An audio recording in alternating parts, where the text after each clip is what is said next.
I'm the planning intern here at Clorox. And my agenda for the presentation is pretty much the same as most of the other interns. I'm going to talk about myself a little bit. I'm going to talk about some of my responsibilities and projects, and then some of the other things I got to get involved in while I was here. So a little bit about myself. I go to the University of Tennessee. I'm studying supply chain management, and I'm expecting to graduate this December if everything goes okay. So I'm originally from Murfreesboro, Tennessee. And a few things about me. I have a pretty interesting family. So my dad had a pretty long career in logistics, but just recently decided to take up real estate. My mom's a pharmacist, and my oldest brother is actually a consultant for the Japanese government in Japan. And my other brother is a touring DJ who just finished up his first national tour.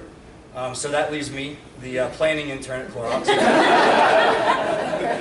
And so a few things about me though, I really like to spend time with my dog. You can see him in the left-hand corner there. His name's Taco. He was really enjoying a day at the beach there. Love Tennessee football, although I may not look like I do in that picture. I got caught on TV after a targeting penalty was called on one of our best players. So wasn't too happy in that photo, but I love Tennessee football and overall spending time with my friends. So why is supply chain planning so hard?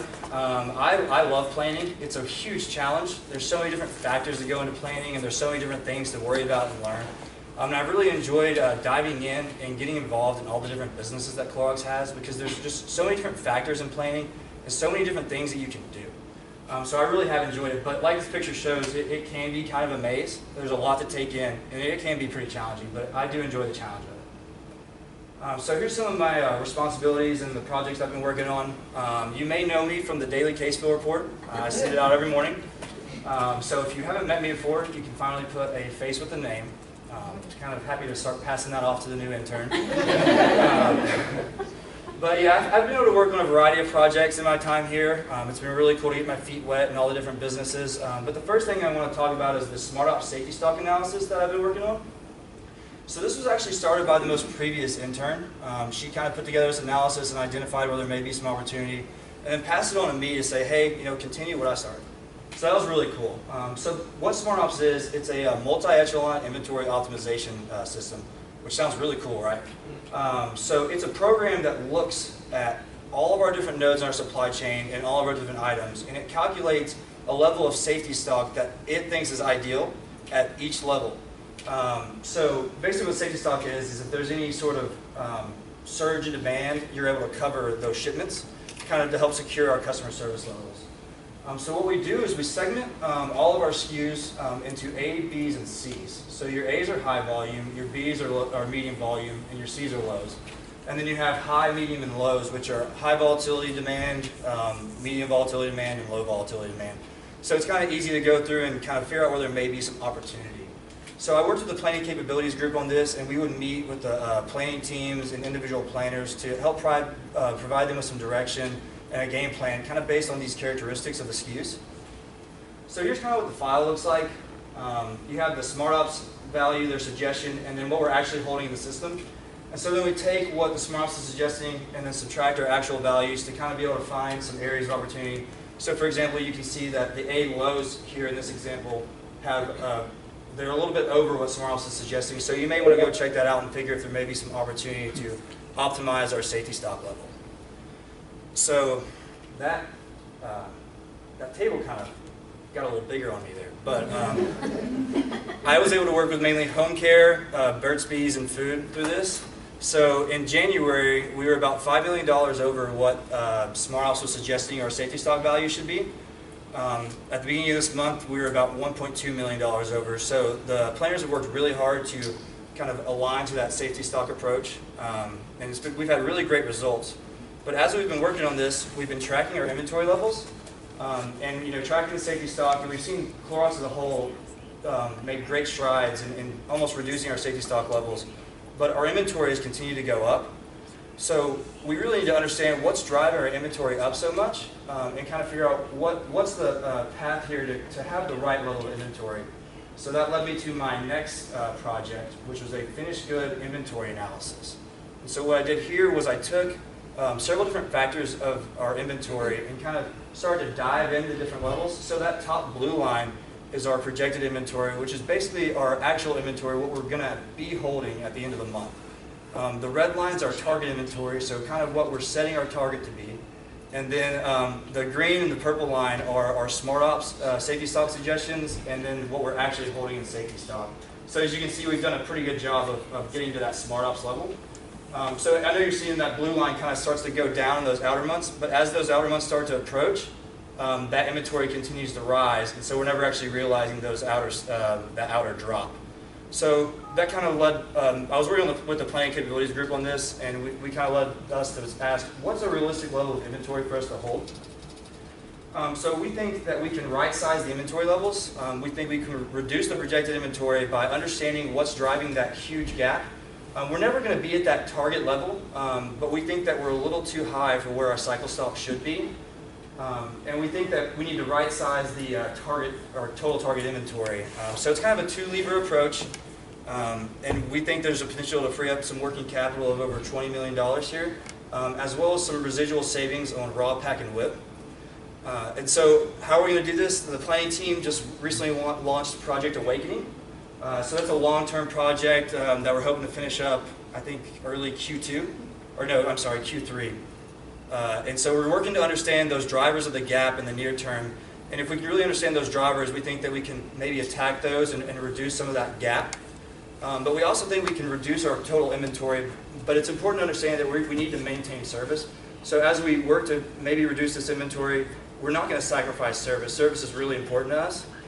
So the planning capabilities group is going to be working with each planning team individually and going through and doing kind of an analysis on that gap between the projected inventory and our target inventory, as well as working through some of the inventory policies and other things of that nature. So I'm going to be passing this off to the new planning intern, Joe, kind of like the intern before me did. So I think it's pretty cool that everything's kind of getting handed off as we're going along. It's not like you come in with having to start something brand new from the ground up. So I get involved with some other things here in my time at Clorox. I was on the safety team. You can see me in my vest there. I was actually also a member of the Eco Network. We got to hang up some bee hotels back behind the building one day. And I really enjoyed going to a lot of the ERG meetings. I thought they were very informative, very cool, and I think they help add to the culture here at Clorox. It's really important. And actually, I'm working on Operation Oreo. You can see me with all those Oreos down there with VetNet right now, which is still going on. So if you haven't brought any Oreos yet, please bring some in. And if you have, bring in more. And I got to volunteer at the Atlanta Science Festival, which is really cool. One thing I really enjoyed were the PSO career events, because being in planning, I don't really get to work with every single function, like WCO or some of the other things going on at Kennesaw especially. So it was cool to go see what the other functions are doing and meet some of the other people that work in those functions. So I thought it was really cool that Clorox offers that. So we got to do some cool things as interns too. We got to go to a Braves game. We visited the Atlanta plant, which is very cool. And we had a retail operations day with Garrett. So we went and talked about the placement of some of our items in the stores. And I thought it was really interesting to hear the strategy behind all that. And we ran a strength finder session with Beth Frisbee, which I thought was really cool. Because kind of you get to hone in on some of your strengths, put a word to them, and focus on that. And I think it helped me grow those strengths while I was here. And we toured Pratt Industries, which was really interesting. It's a waste energy and recycling plant. I've never been to anything like that before, so that was very cool. And I personally got to tour the Burt's Bees plant and the home office in Durham. So there's the picture of me in front of the jet that you have to put on your slide if you're an intern. It was really fun, though. I'm never going to fly commercial again. So I might not fly again. We'll see. So there's a picture of all of us at, I think we all have this one, of us at Forest Park. That's us out in the store at Retail Operations Day. Gary's showing us some of our wonderful products on the shelf. And that's me in front of the Burt's office. They have a beautiful mural you can see there. And then on the right, if I get this clicker to work. Well, they brought down Burt's cabin. And it's really interesting because he lived a really simple life. And so you can go and see the cabin he lived in. I think it was in New York. So I thought that was really cool to have that down there. And one more picture of Taco and I enjoying a park around the Atlanta local area. So some key takeaways of mine, dive right in and get involved. To me, the sooner you get involved, the more you can learn, the more people you can meet, and the bigger difference you can make. And I also think it's important to challenge the norm, because just because someone's been doing something one way for as long as they've been doing it doesn't mean it's the best way to do it. So you may have an idea, and I think it's important to speak up and say those ideas because your idea may be better, it may be worse, but it's always good to find out. I also think it's important to be curious because if you're curious, you're asking questions with the intent to learn. And I think that's really important to pick up as much as you can while you're here and just learn as much as possible. And I love the growth culture call to action of act like an owner because owners to me are really passionate about what they do. And if everyone's passionate about what they're doing here at Clorox, then we're all going to be doing the best we can every day, right? So I think it's important to come in and be passionate, act like an owner, and love what you do. My apartment would probably be a lot cleaner if I acted like I owned it. So. Well, I live with two of the other interns, Grant and Varun. I don't think any of us think we own it. So. But some special thanks. I really want to thank Ruth Pecci and Jamie Schmekel for really welcoming me into the international team. I really felt like home at Clorox, and they did a good job of making me feel like I was at home. So thank you guys so much. And I really want to thank Chris Browning for allowing me to work with her on so many of these projects. She's really, really smart, and I was able to learn a whole lot from her. So thank you guys so much.